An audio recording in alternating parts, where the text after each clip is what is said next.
मित्रों नमस्कार, मैं हिमांशु राय आज के करंट अफेयर में आपका स्वागत करता हूं। एक बार फिर से मैं आपके सामने हाजिर हूं करंट अफेयर लेकर।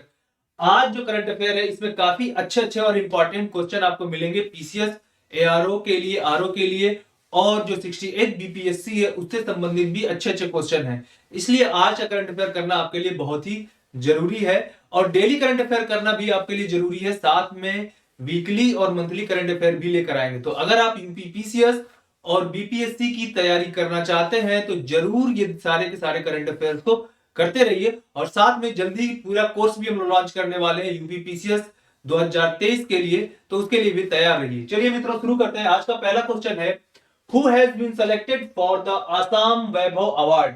तो अलग अलग राज्य अपने अवार्ड देते रहते हैं। उत्तर प्रदेश में कुछ अलग अवार्ड दिया जाता है, बिहार में अलग दिया जाता है, ऐसे ही आसाम के अंदर आसाम वैभव अवार्ड दिया जाता है। तो इसमें से किसको प्राप्त हुआ ये आपको बताना है। तो आपके ऑप्शन है डॉक्टर तपन सैकिया, शशिधर तिवारी, न्यानमोनी सैकिया या डॉक्टर बिनोई सिंह। इसमें से कौन सही है ये ऑप्शन आपको बताना है। तो इसमें क्या सही होगा? डॉक्टर तपन सैकिया। तो डॉक्टर तपन सैकिया को आसाम वैभव अवार्ड से नवाजा गया है। तो ये चीज आपको पता होना चाहिए क्योंकि ये क्वेश्चन इस तरीके से ही पूछा जाता है। देखो कभी कभी क्या होता है, ऐसा लगता है कि यूपी के अंदर आसाम का क्वेश्चन क्यों उठा कर देगा, लेकिन जब ये क्वेश्चन आ जाएगा तब लगता है यार क्यों नहीं पढ़ लिया उस टाइम पे। तो ऐसे क्वेश्चन जो अलग अलग राज्यों से संबंधित है, आपको इंपॉर्टेंट लगते हैं, उन पर भी ध्यान देना बहुत ज्यादा जरूरी है। तो ठीक है, तो ये जो डॉक्टर आपको मैंने बताया डॉक्टर तपन सैकिया, इनके ये कैंसर की देखभाल के क्षेत्र में इनका खास योगदान था। और आप लोग जानते हैं कैंसर एक बहुत ही गंभीर बीमारी होती है। कैंसर में होता क्या है, कैंसर में जो सेल्स होते हैं उनका जो ग्रोथ होता है वो अनरिस्ट्रिक्टेड हो जाता है। जैसे आपके शरीर में क्या होता है कि जो सेल्स बनती है और सेल डाई करती चली जाती है, लेकिन जो कैंसर सेल होती है वो मरती नहीं है, डाई नहीं होती, बल्कि वो एक के बाद बनती चली जाती है और बहुत ज्यादा बनती चली जाती है। फिर क्या करती है, जितने भी ब्लड होता है, ब्लड के लिए अलग कैपिलरी वो डेवलप कर लेती है। इसलिए जो बॉडी के ऑर्गन्स को जो ब्लड सप्लाई होना चाहिए वो अलग से जो कैंसर सेल्स होता है उनको सप्लाई होने लगता है। इस वजह से थर्ड स्टेज या फोर्थ स्टेज में जाते वक्त जो आपके पेशेंट होते हैं उनका डेथ हो जाता है और काफी पेनफुल डेथ होता है। तो इन्होंने देखिए अब तो कैंसर के लिए इलाज भी आ गया है और नई नई खोज हो रही है। ठीक है, तो अभी यह कैंसर की देखभाल के क्षेत्र में डॉक्टर तपन सैकिया को राज्य के लिए असम राज्य का असम वैभव पुरस्कार दिया गया है। ये बात आप याद रखिएगा। नेक्स्ट क्वेश्चन की तरफ बढ़ते हैं मित्रों। World first palm leaf manuscript museum has been inaugurated in. विश्व का पहला ताड़पत्री पांडुलिपि संग्रहालय का उद्घाटन कहां पर किया गया है? तो ये बहुत इंपॉर्टेंट बन जाता है क्योंकि ये दुनिया में पहला है ना। तो देखो भारत में पहला होना भी इंपॉर्टेंट होता है और ये तो दुनिया में पहला है जो कि पाम लीफ मैन्युस्क्रिप्ट पर आधारित म्यूजियम है। तो ये कहां पे इसका संग्रहालय का उद्घाटन किया गया है? तो इसका उद्घाटन किया गया है, बताइए, मध्य प्रदेश, उड़ीसा, तमिलनाडु या केरला। इनमें से क्या सही है? तो इसमें सही है केरला। तो केरला में ये पाम लीफ मैन्युस्क्रिप्ट म्यूजियम की शुरुआत की गई। तो बिल्कुल दक्षिण भारत से, याद रखिए, बिल्कुल नीचे वाला क्षेत्र, वहां पे पाम लीफ का ये उद्घाटन किया गया है। ठीक है मित्रों, इसके बाद नेक्स्ट क्वेश्चन है, 700 feet long wall of peace mural. क्या है? Wall of peace mural has been inaugurated in. यानी म्यूरल जो है दीवार की जो पेंटिंग होती है उसको म्यूरल कहा जाता है। तो यहाँ पर जो वॉल ऑफ पीस म्यूरल, इसका भी उद्घाटन किया गया है। कहां पर किया गया है? तो ये भी आपका केरला में ही किया गया। तो केरला में दो चीजें हो गई, एक क्या हो गया, एक तो हो गया पाम लीफ मैन्युस्क्रिप्ट म्यूजियम, ये हो गया, और साथ में दूसरा यहाँ पे देखिए वॉल ऑफ पीस म्यूरल, ये हो गया। तो दोनों केरला में है। तो केरला इस समय काफी ज्यादा न्यूज में है, तो ये दोनों आ सकते हैं क्वेश्चन, इसलिए इसको याद रखिएगा। नेक्स्ट क्वेश्चन है, first all India annual state minister conference has been organised in. यानी कि पहला अखिल भारतीय वार्षिक राज्य मंत्रियों का सम्मेलन कहां आयोजित किया गया है? तो सबसे पहले यह समझना जरूरी है कि आखिर ये मंत्रियों का सम्मेलन क्यों आयोजित किया जाता है, वो भी अखिल भारतीय लेवल पे। यानी सभी राज्यों के मंत्री एक जगह इकट्ठा होकर कुछ बातचीत करेंगे, सम्मेलन होगा वहां पे, ठीक है ना। कुछ अपनी बातें रखेंगे, कुछ केंद्र सरकार अपनी बातें रखेगी। ये कोऑपरेटिव फेडरलिज्म को बढ़ावा देने के लिए, यानी कि सभी राज्य और केंद्र सरकार मिलकर देश के ग्रोथ में साथ दे सके, उसके लिए ये किया जाता है। तो ये कहां पर किया गया है? तो ऑप्शन है आपका कटक, भोपाल, गुवाहाटी या चंडीगढ़। तो कहां पर? भोपाल। भोपाल क्या है? मध्य प्रदेश की राजधानी है भोपाल। तो भोपाल में जो first all India annual state minister conference organise किया गया है, ये याद रखेंगे आप लोग। ठीक है मित्रों। तो ये अच्छा, ये चीज और, ये किस मंत्रालय में, ये भी पूछा जा सकता है कि मंत्रियों का जो ऑल इंडिया मंत्रियों का जो कॉन्फ्रेंस था, किस मंत्रालय ने ऑर्गेनाइज किया? तो किसने? जल शक्ति मंत्रालय ने ऑर्गेनाइज किया है। ठीक है, कहां पर ऑर्गेनाइज किया? भोपाल में। और इससे किस चीज से संबंधित ये था? तो ये आपका देखिए जल शक्ति मंत्रालय है तो पानी से ही संबंधित होगा। और आप जानते हैं पानी की समस्या हर जगह रहती है। एक रिपोर्ट आया था, उसके हिसाब से जो है भारत के ज्यादातर जो शहर हैं वो वाटर डेफिसिट में चल रहे हैं, यानी पानी की वहां पे कमी हो गई है। अभी तो ठंडियां ज्यादा नहीं पता चलेंगी, लेकिन जैसे ही गर्मियां आती है उस समय बहुत ज्यादा इसका प्रभाव देखने को मिलता है। ठीक है मित्रों, चलिए। और इसका थीम था वाटर विजन 2047। ये भी पूछा जा सकता है। क्या पूछा जा सकता है? एक क्वेश्चन बन सकता है आपका कि बताइए first all India annual state minister conference जो हुआ था भोपाल के अंदर, उसका थीम क्या था? तो थीम क्या बताएंगे? थीम होगा water vision at the rate of 2047। ये थीम है, ये याद रखिए, बहुत इंपॉर्टेंट क्वेश्चन है। चलिए नेक्स्ट क्वेश्चन की तरफ आगे बढ़ते हैं। Second national conference of chief secretaries has been organised in, यानी कि मुख्य सचिवों का दूसरा राष्ट्रीय सम्मेलन कहां आयोजित किया गया है? ठीक, तो ये आपका पहला ऑप्शन है धर्मशाला, मुंबई, कोलकाता और दिल्ली।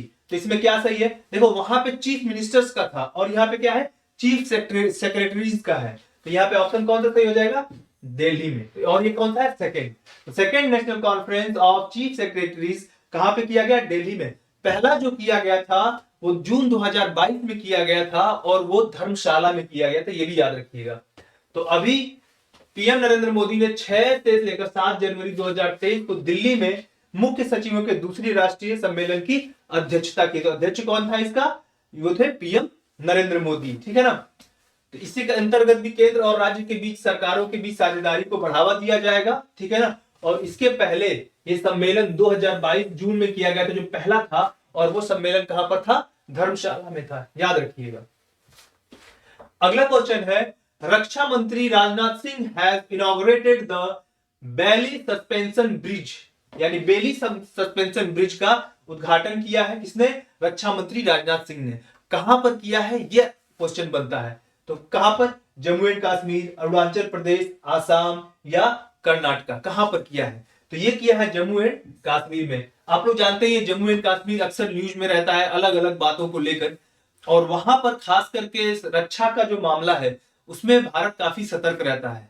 तो ऐसे संबंध में और साथ में कनेक्टिविटी को बढ़ावा देना भी बहुत जरूरी है। तो वहां पे ये बेली सस्पेंशन ब्रिज का उद्घाटन किया गया है जम्मू एंड कश्मीर में। तो डिफेंस मिनिस्टर ने वर्चुअली इन्होंने किया था। और एक चीज याद रखना है, किस नदी पर ये बना है? बेली सस्पेंशन ब्रिज किस नदी पर बना है ये भी याद रखना जरूरी है। तो किस पे है ये? चेनाब नदी पर है, याद रहेगा। चेनाब नदी पर है। चेनाब नदी 2 नदियों से निकलती है, ठीक है ना। तो और एक निकलती है हिमाचल प्रदेश से और एक जम्मू एंड कश्मीर से। चंद्रा और भागा, ये 2 नदियां हैं जो मिलकर क्या बनाती हैं? ये चेनाब नदी बनाती हैं। ठीक, चलिए नेक्स्ट क्वेश्चन की तरफ बढ़ते हैं।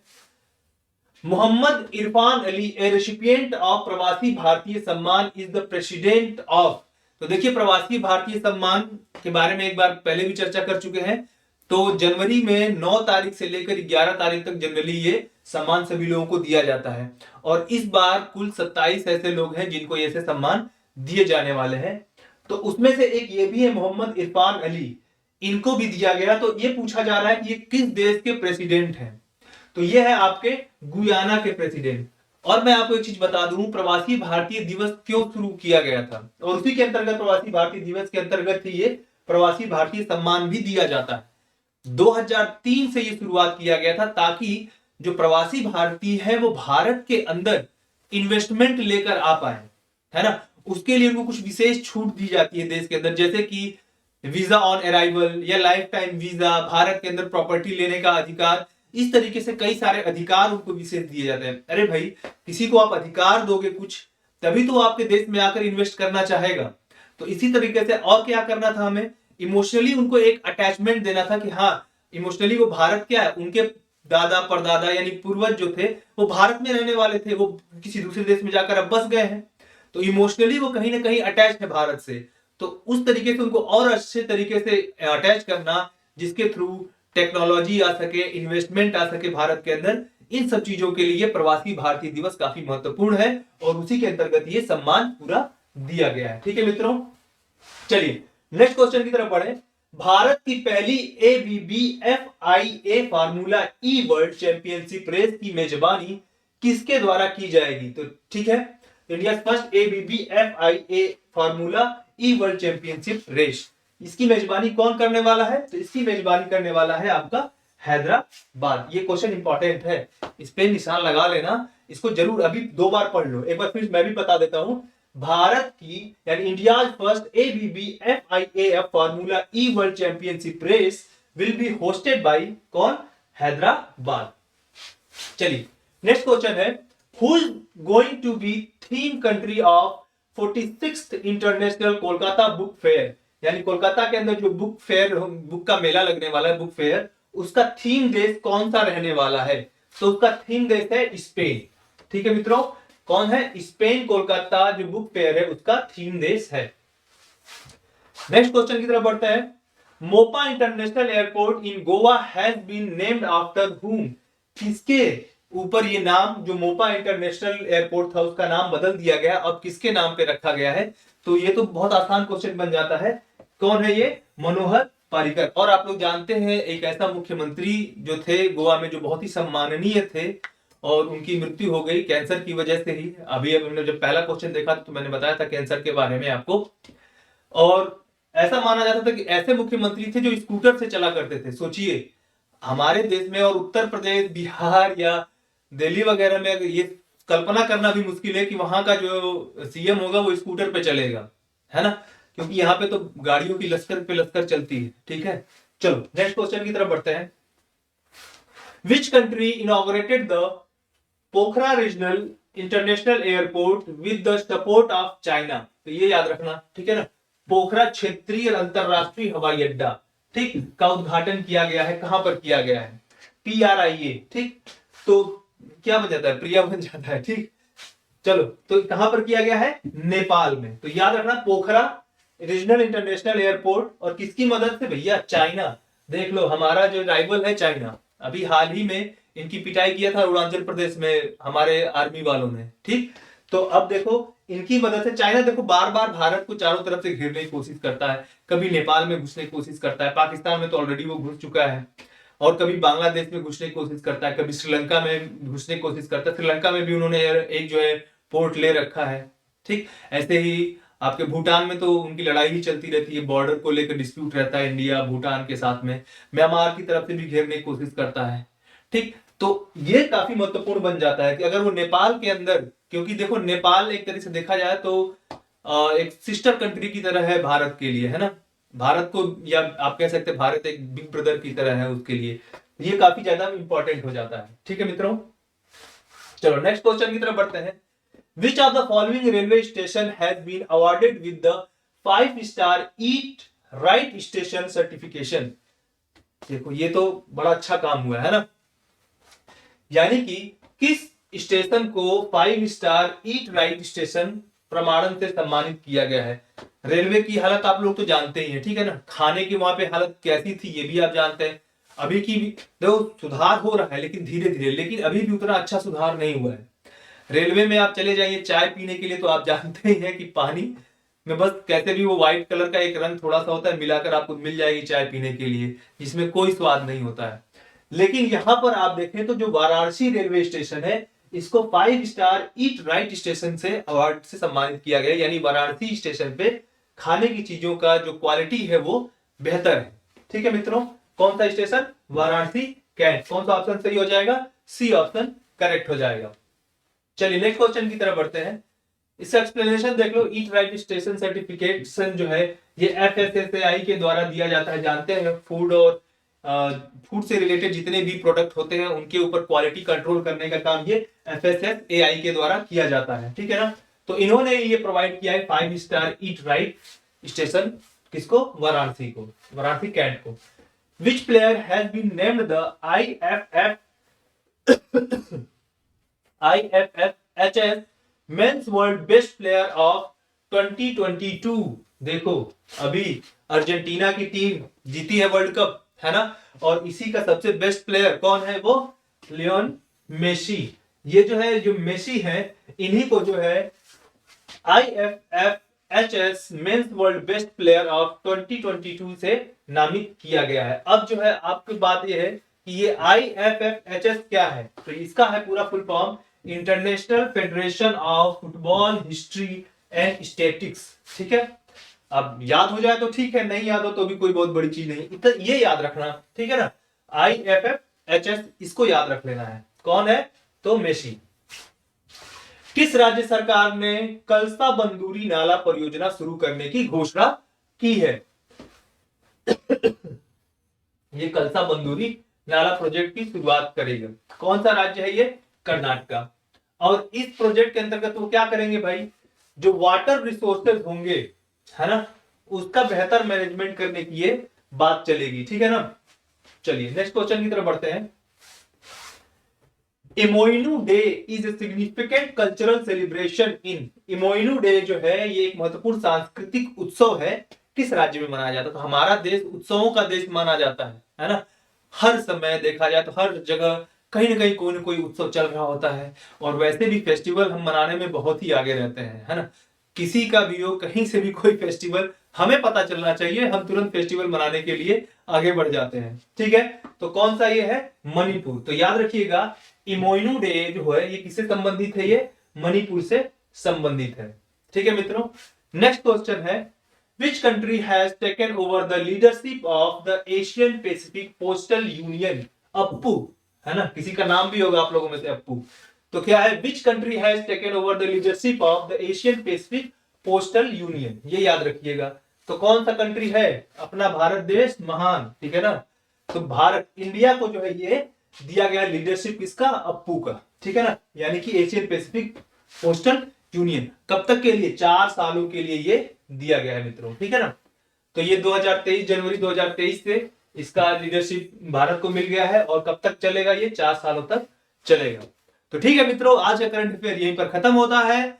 आप लोगों का जुड़ने के लिए धन्यवाद। अगर अभी तक आप लोगों ने लाइक नहीं किया, सब्सक्राइब नहीं किया और अपने मित्रों से शेयर नहीं किया, तो ऐसा जरूर करें, क्योंकि ये बहुत आवश्यक है। और अगर आप एग्जाम निकालना चाहते हैं तो जुड़िए, जल्दी हम पूरा का पूरा कोर्स आपके सामने लेकर आएंगे। जो अगर आपने पूरा कोर्स कर लिया तो कहीं ना कहीं मुझे ऐसा लगता है कि आप इजीली प्रीलिम्स क्वालिफाई कर ले जाएंगे, और उसके बाद मेंस की भी चर्चा हम लोग करने वाले हैं। आज के लिए इतना ही। जय हिंद,